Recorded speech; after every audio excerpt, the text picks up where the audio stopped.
Today's reading of God's work in our lives is called Take the Time.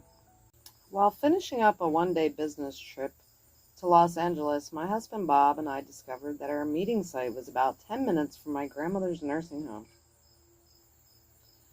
We had only an hour before boarding our flight home to Walla Walla.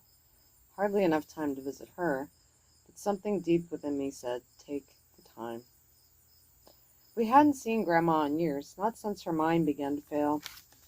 She didn't recognize her own son, or remember that her husband was dead. Surely she would not know us. We planned to be back in LA in a few months and could spend more time with her then. Why go now? I asked myself as we made our way through LA traffic. I looked at my watch. At the nursing home, we found Grandma asleep in her wheelchair. I walked over and gently touched her on the shoulder.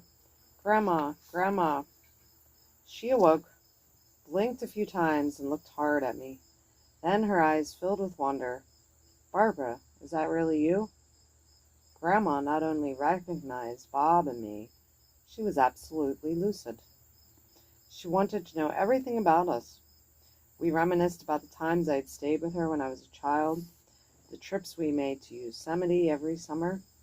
We talked about my grandfather, about what she thought heaven must be like, and how much she wanted to go there to be with him again. I had forgotten all about the time until Bob reminded me we had a plane to catch. Grandma hugged us and saw us off. The day after we got home, my father called to say that grandmother had had a massive stroke. The next morning, she slipped into heaven. It would have been so easy not to stop and see Grandma that day. But we'd obeyed that nudge of the spirit, and an hour had become a lifelong memory.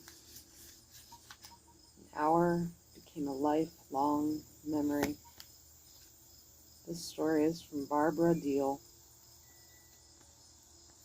Take the time. We don't know how long we all have.